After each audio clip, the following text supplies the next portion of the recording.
Well, today we'll vote on a resolution that will somehow try to legitimize the last 5 weeks' worth of phony impeachment inquiries going on downstairs in a secure room. Instead of voting on and taking up the issues that matter to the American people, we continue to chase this witch hunt, trying to take down the accomplishments of our President Donald J. Trump. Indeed, the economy we have, the unemployment we have, the success we're having in the Middle East and other areas around the world aren't good enough. When my colleagues on the other side will admit that they probably won't win another election, they have to use the impeachment process to try and take the president down, that shows how phony this process is. So to try today to pass a resolution to somehow legitimize the last 5+ weeks worth of work, and indeed really 2.5 years worth of attacking this president, shows that this place has a misplaced set of priorities. Instead of doing the work for the American people, using this as a political process to attack what we've all been able to accomplish. I yield back. Madam Speaker, I rise in strong opposition to the resolution that attempts to justify the sham impeachment process that I've personally witnessed. The majority claims this resolution will ensure a, quote, fair, open, and transparent process. You want to know how fair this process is? The resolution names the Financial Services Committee as part of the investigation. And earlier this month, the chairwoman of that committee said President Trump should be, quote, placed in solitary confinement. Further, Republicans will only be allowed to subpoena witnesses with Chairman Schiff's approval, as deemed necessary to the investigation. If we've learned anything from the investigation so far, we know the majority does not think due process is necessary. They don't even think basic fairness is necessary. A yes vote on this resolution today gives a stamp of approval to a process that has been damaged beyond all repair in a blatant and obvious coup to unseat a sitting president of the United States. I will not support a resolution that promises an open and fair process without the basic fundamental procedures necessary to ensure it. Today's resolution sets forth a process for impeaching the President of the United States. It's not a fair process. It's not an open process. It's not a transparent process, but instead it's limited and a closed process with a preordained outcome. Impeachment of the president is one of the most consequential acts that the House of Representatives can do, and it should only be done after the fullest consideration. And yet, over the last month, without a vote and with only the Speaker's say-so, committees have been engaged in a closed impeachment inquiry on what amounts to nothing more than a partisan fishing expedition. At least today, the majority is admitting what we have known all along, that the House was not following an appropriate process for impeachment. But I do not think the process we're setting forward in this resolution is a fair one either. It's not fair to the President of the United States, it's not fair to the House of Representatives, and it's not fair to the American people. The process laid out in the resolution before us is different from the process used for both President Nixon in 1974 and President Clinton in 1998. Today's resolution provides fewer process protections and fewer protections for minority rights than what we've seen in previous impeachment efforts. At our markup yesterday, Republicans tried to change that. We tried to offer constructive amendments that made the process more fair, that would give rights to the minority, that would give rights to the accused, and that would ensure due process for everyone. Republicans offered 17 amendments, and not one, Madam Speaker, was accepted. Not one. We offered amendments that would align the subpoena powers in this resolution with the subpoena powers used for President Clinton. Unlike the Clinton inquiry, today's resolution does not provide for co-equal subpoenas power. Instead, it grants the minority the right to subpoena witnesses and materials only with the concurrence of the chair, with no such limitation on the rights of the chair to issue subpoenas. We offered amendments that would change that, but the majority rejected both of them, or each of them in turn. We offered an amendment that would allow all members the right to fully access committee records. This is common sense. If you're doing something as serious as impeaching the president, then members should have the right to see what records the committee produced so that they will know what they're voting on. Yet the majority rejected that. We offered an amendment that would require the chairman of the Rules Committee to promulgate procedures to allow for the participation of the President and his counsel in proceedings of the Intelligence Committee, the Oversight Committee, the Foreign Affairs Committee. This right was granted to President Clinton in 1998, yet it's not present here. And the majority, again, rejected the amendment. I think the difference is clear. Today's resolution fails to give the minority the same rights as were present during the Clinton impeachment, and it fails to offer the same due process protections that were given to Presidents Nixon and Clinton. And in the latter case, I note those rights were given by a Republican House to a Democratic president. Today's resolution shows a Democratic House failing to give these same protections to a Republican president. Madam Speaker, the unfairness is clear. This is not a fair process, nor was it ever intended to be. It was preordained from the beginning. Without due process and without a fair process that respects minority rights, I do not believe the American people will regard this process as legitimate. A legitimate process is one that offers protections for everyone involved. And without those protections, this will be seen as just another partisan exercise, one the majority has been pushing since the very first days of the 116th Congress. We can do better than that, Madam Speaker. The Rules Committee should have done better than this. But since the Rules Committee didn't, the House must. And with that, Madam Speaker, I urge opposition to the measure and reserve the balance of my time. We are not here to run a show trial in an effort to impeach the President of the United States. It's clear that since the Democrats took control of the House of Representatives, they have always intended to transform the Intelligence Committee into the Impeachment Committee. Every one of their actions, from the staff they hire to the Trump conspiracy theories they investigate, their willful neglect of our basic oversight duties demonstrates that this has been their plan from day one.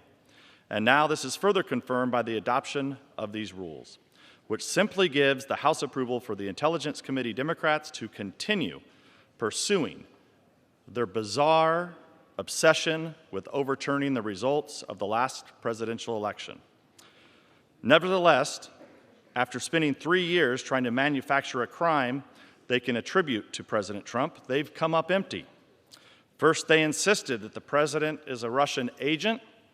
Then they claimed he's a money launderer and a tax cheat and a fraudulent businessman. And now they've decided they don't like the way he talks to foreign leaders. But they have no evidence and no argument to support impeachment.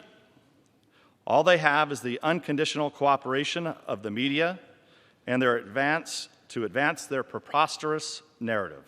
If they had a real case, they wouldn't be wasting time spoon-feeding ridiculous attacks that include defamation and slander on both current and former Republican staff of the Intelligence Committee.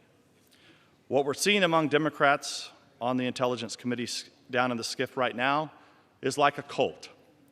These are a group of people loyally following their leader as he bounces from one outlandish conspiracy theory to another. And the media are the cult followers, permanently stationed outside the committee spaces, pretending to take everything seriously because they too support the goal of removing the president from office. Gentleman's time's Regardless expired. of the Gentleman's means time's expired. I yield the gentleman 15 seconds to close. Gentleman's recognized. After today, the House Intelligence Committee ceases to exist. Oversight is not being done. And we now have a full-fledged impeachment committee in the basement of the Capitol. Think about that, America. Madam Speaker, trying to put a ribbon on a sham process doesn't make it any less of a sham.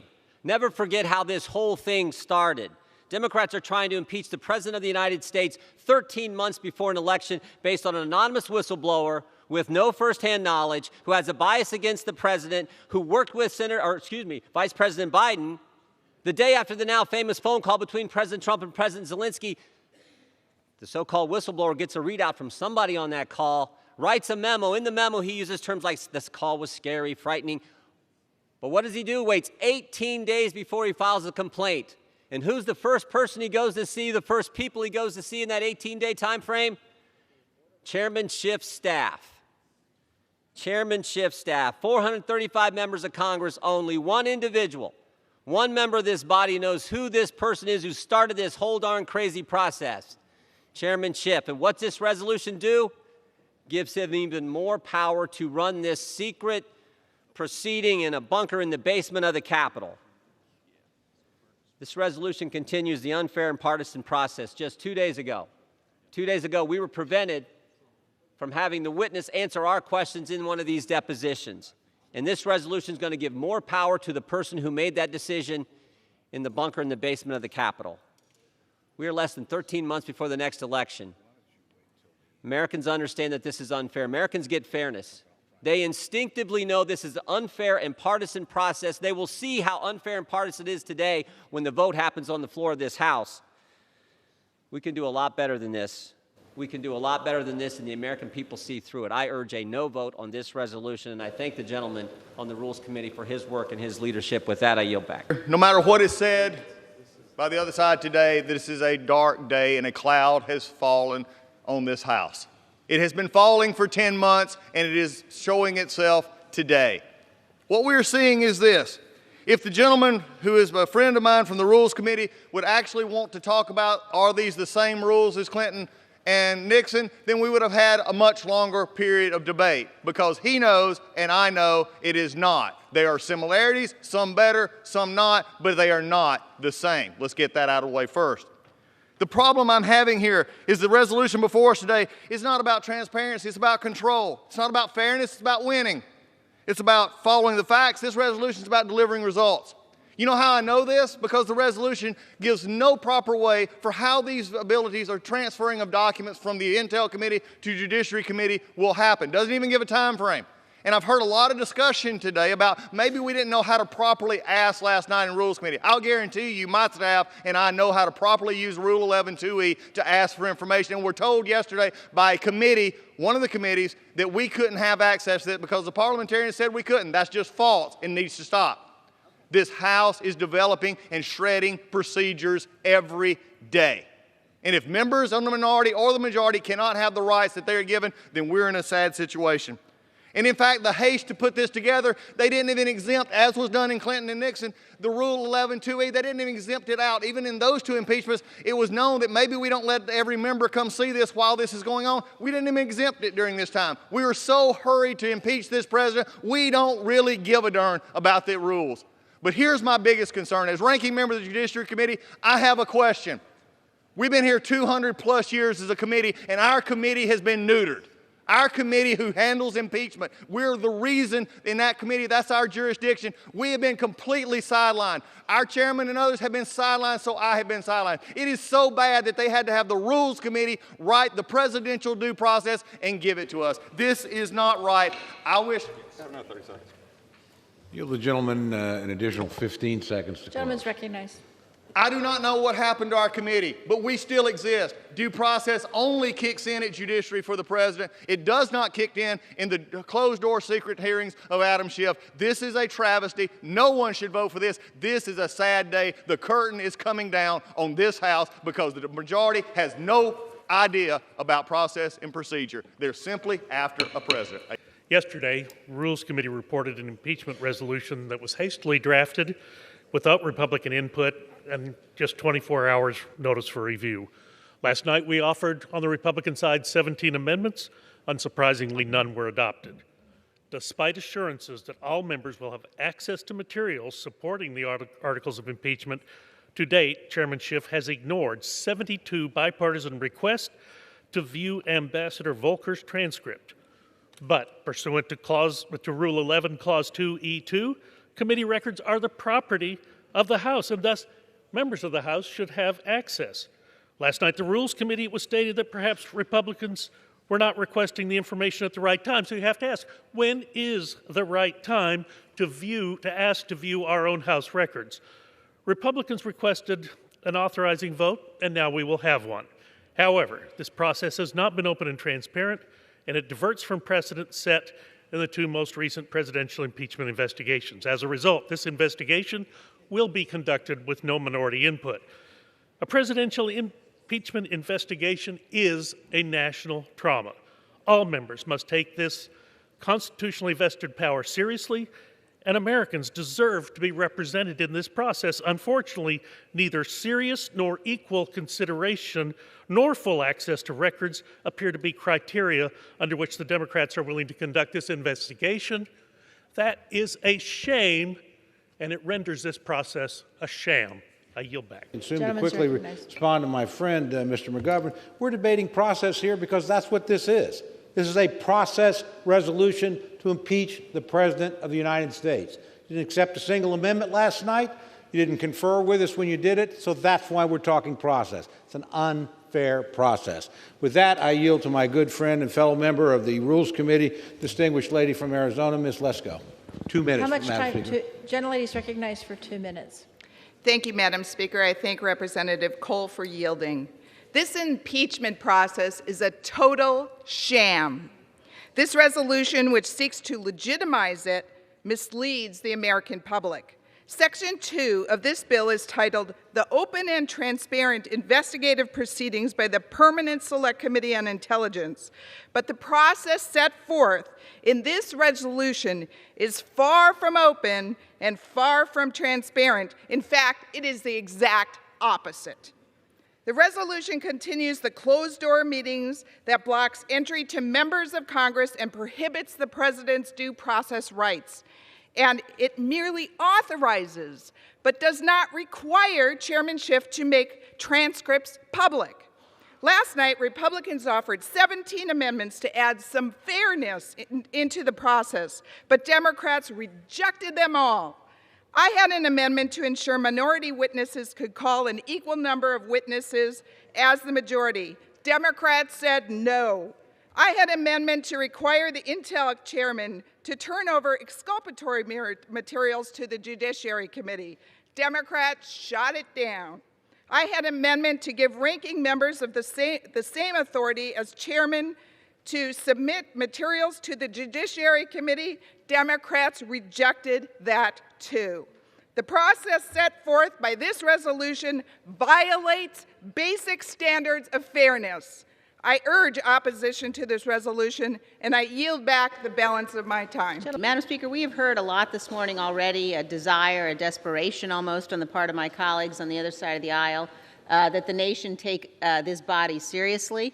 Then they need to start acting like they take themselves seriously, Madam Speaker.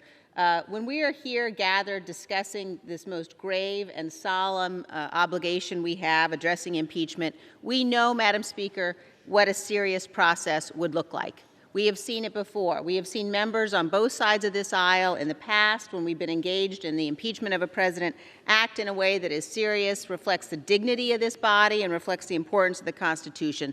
That is the opposite, Madam Speaker, of what we have seen so far. No matter what my colleagues say about this legislation, no matter what my colleagues say about the process they've been engaged in to date, it is absolutely the case that it has been a secret process that has denied rights to the minority, that has involved leaking selectively things that the majority would like to have leaked, in which rights have absolutely been denied, and they cannot fix that. They cannot fix what has been a tainted record and a tainted process by now suddenly pretending they're opening it up. And Madam Speaker, let me say one other thing. Every time I hear my colleagues on the other side of the aisle talk about efforts to somehow undermine national security for political gain, I can't help but think about what they are doing precisely this morning. When we are facing the threats we are facing as a nation, and my colleagues on the other side of the aisle, Speaker Pelosi and Chairman Schiff and others, take what is arguably the single most important national security committee in this body, the House Intelligence Committee, and they tell the House Intelligence Committee, turn away from those threats. Do not focus on oversight. Do not focus on the challenges we face.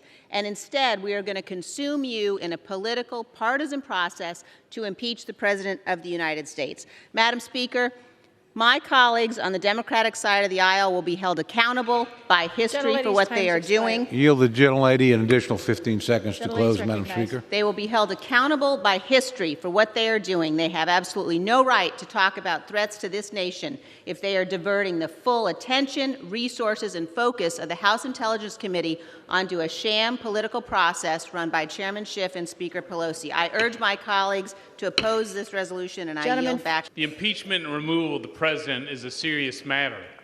At its heart, it lets a small partisan group in Washington overturn the will of the entire American people. Above all, Americans believe in fairness, and when accused the right to due process, this sham impeachment offers neither. It's secret, it's partisan, it's being conducted behind closed doors to hide information from the American people, all with one goal in mind: take down President Trump by any means necessary.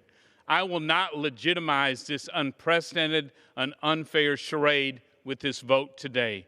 Speaker Pelosi and Chairman Schiff long ago abandoned the due process and fairness that was guaranteed during the Clinton impeachment.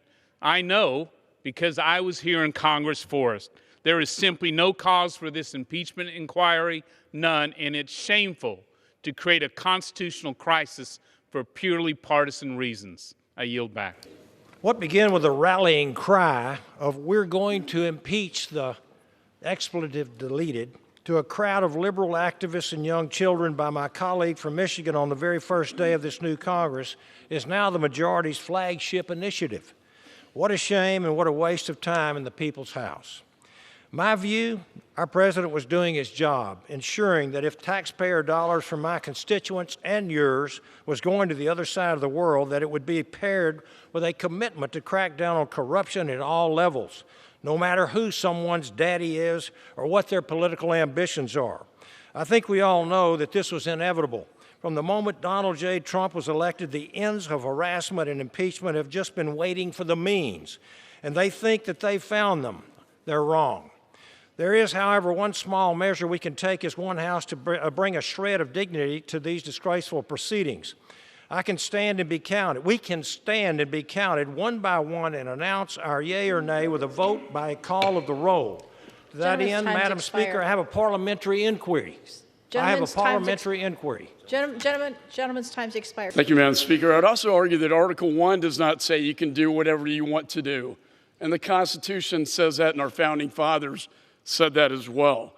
And for 38 days, I have objected to this impeachment probe because it denies due process, fundamental transparency, and basic fairness to Republicans, the White House, and the American people. From day one, Democrats have ignored the rules and 45 years of historic impeachment precedent.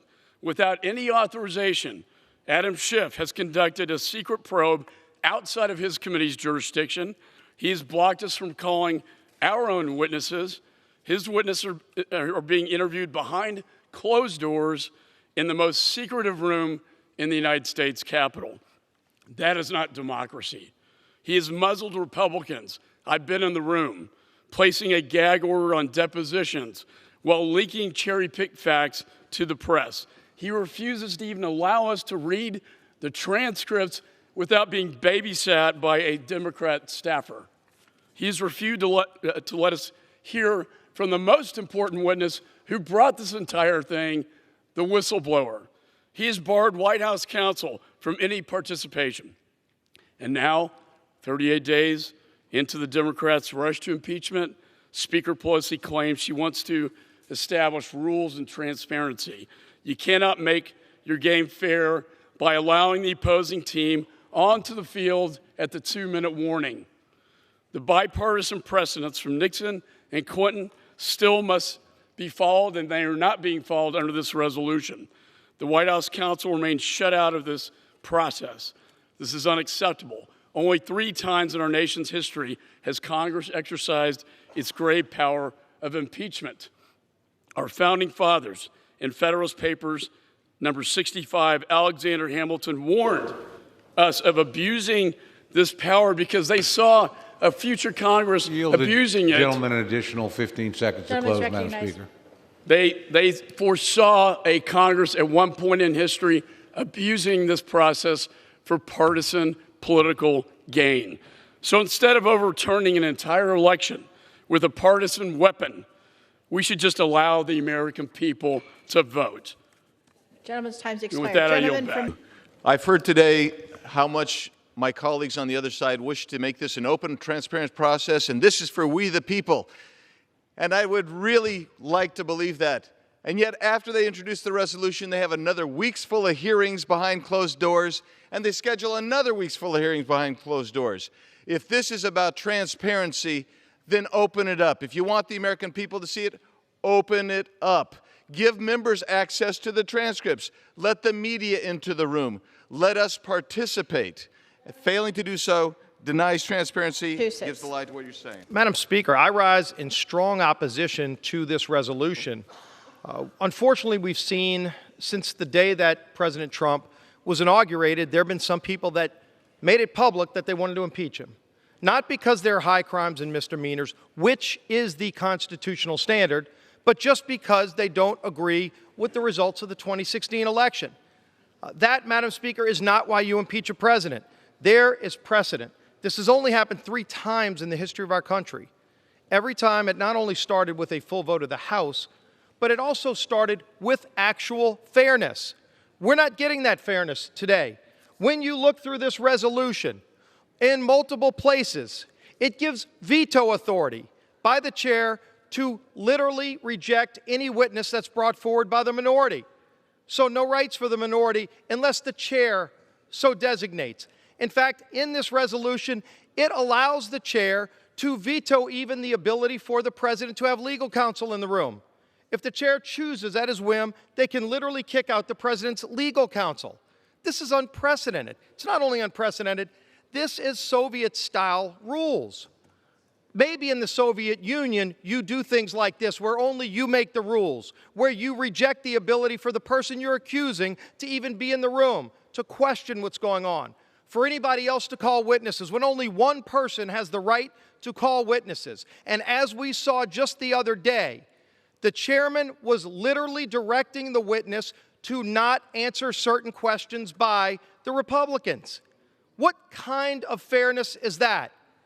Maybe you think it's fairness if you can run roughshod over somebody because you've got the votes, but that's not how impeachment was supposed to go. In fact, Alexander Hamilton himself, during the debate on the Constitution in the Federalist Papers, Alexander Hamilton warned of days like this, and I quote, "The greatest danger is that the decision on impeachment will be regulated more by the comparative strength of parties than by the real demonstrations of innocence or guilt."